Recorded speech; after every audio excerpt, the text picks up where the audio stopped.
Hello students, एक बार आज फिर हम इतिहास का अध्ययन करने जा रहे हैं। नीलम की क्लास में आपका स्वागत है। तो आज हम जो टॉपिक चुन रहे हैं क्लास 12th का चुन रहे हैं, जिसमें यात्रियों के नज़रिए से हम देखने का प्रयास करेंगे। और आज का जो टॉपिक है वो है फ्रांसवा बर्नियर। ये एक फ्रांसीसी यात्री था जो भारत में 1658 ईस्वी में आया था और भारत में 10 वर्षों तक रहा। ये पेशे से चिकित्सक था। इसने भारत की राजनीति, समाज और जो है अर्थव्यवस्था के बारे में वर्णन किया है। और इसका जो भारत के संदर्भ में वर्णन है वो तुलनात्मक है। इसमें खास करके उसने यूरोप और फ्रांस की स्थितियों का वर्णन भारत की स्थितियों के साथ किया है। और उसमें भी उसने उन स्थितियों को चुना है जहाँ पर फ्रांस श्रेष्ठता को प्रदर्शित करता है। तो इन वजह से भारत की स्थिति फ्रांस की तुलना में निम्नतर प्रतीत होती है। इसने जिन विषयों को चुना है वो विषय हैं, एक तो है कृषि के संबंध में, दूसरा है नगरों के विषय में और तीसरा है भारत के कारीगरों के विषय में। तो इस तरीके से हम देखने का प्रयास करेंगे कि बर्नियर ने भारत के संदर्भ में इन विषयों में किस तरीके से अपने विचार प्रस्तुत किए हैं। भारत में निर्मित विषयों के संदर्भ में बर्नियर कहता है कि मुझे ताज्जुब होता है कि इन लोगों के द्वारा भी शिल्पकारी के ऐसे सुंदर नमूने तैयार किए जा सकते हैं। इन नमूनों में वो कहता है कि यदि यूरोपीय वस्तुओं को इनके सम्मुख रख दिया जाए तो ये कारीगर इन वस्तुओं की हूबहू नकल तैयार कर लेते हैं। इसके अलावा वो कहता है कि ज्वेलरी इतनी सुंदर डिज़ाइन तैयार करते हैं कि बहुत ही ताज्जुब होता है। तो इसका अर्थ ये हुआ कि एक ओर तो वो भारतीय कारीगरों को नकल करने वाले मात्र कहता है और दूसरी ओर उसका अंतर्मन यह स्वीकारता है कि वास्तव में इनमें बहुत ज़्यादा टैलेंट है। इस वजह से ये इतने सुंदर डिज़ाइन के आभूषण तैयार करते हैं।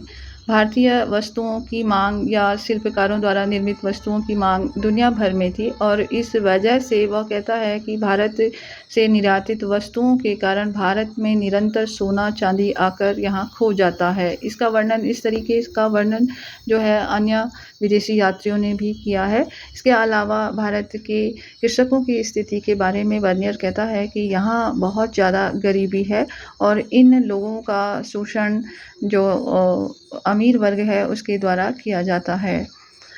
उसका यह कहना है कि किसानों के पास अपनी भूमि नहीं है, निजी स्वामित्व का अभाव है, जिस वजह से इनका जीवन निरंतर पतन की ओर उन्मुख है। और न सिर्फ इस कारण से राज्य को हानि होती है बल्कि किसानों को अपने बच्चों से भी हाथ धोना पड़ जाता है। तो निजी स्वामित्व का अभाव उसने यहाँ पर बताया है। और उसका यह मंतव्य भारत के संदर्भ में जो उसने वर्णन किया है, फ्रांस के लोगों को यह समझाने का प्रयास किया गया कि निजी स्वामित्व कितना महत्वपूर्ण है, वरना आपकी स्थिति भी भारतीय किसानों की तरह हो जाती। बर्नियर के द्वारा भारत के नगरों का वर्णन किया गया है। यद्यपि कि बर्नियर ने कहा भारत का जो शहरी जनसंख्या का प्रतिशत है वो लगभग 17वीं शताब्दी में 15% है और यह जनसंख्या यूरोप के समस्त शहरों की जनसंख्या से कई अधिक है। किंतु भारत के नगरों को वह शिविर नगर के रूप में प्रदर्शित करता है। शिविर नगर का अर्थ यह है कि ये जो नगर होते हैं, नगरों की उत्पत्ति राज दरबारों के लगने के कारण होती है और स्थान विशेष से राज दरबार के उठने के पश्चात जो है ये नगर समाप्त हो जाते हैं। किंतु ऐसा नहीं था। भारत में विभिन्न प्रकार के नगर विद्यमान थे। व्यावसायिक नगर, धर्म नगर, बंदरगाह नगर, इस तरीके बहुत सारे नगर यहाँ पर विद्यमान थे। यह एक झूठ ही साबित होता है कि भारत के नगर शिविर नगर रहे होंगे। तो भारत के संदर्भ में बर्नियर का इस तरीके से विश्लेषण पश्चिम के विद्वानों को प्रभावित करता है और उनकी भारत के संदर्भ में जो विचारधारा बनती है वो प्रभावित होती है।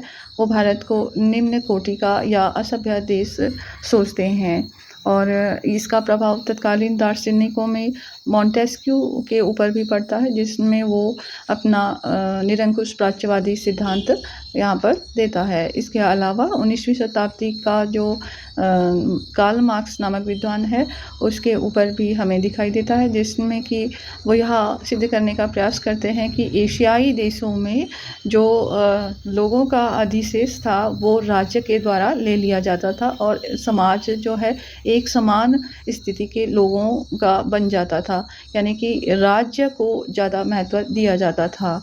तो आज के लिए इतना ही। आप सभी को बर्नियर का वर्णन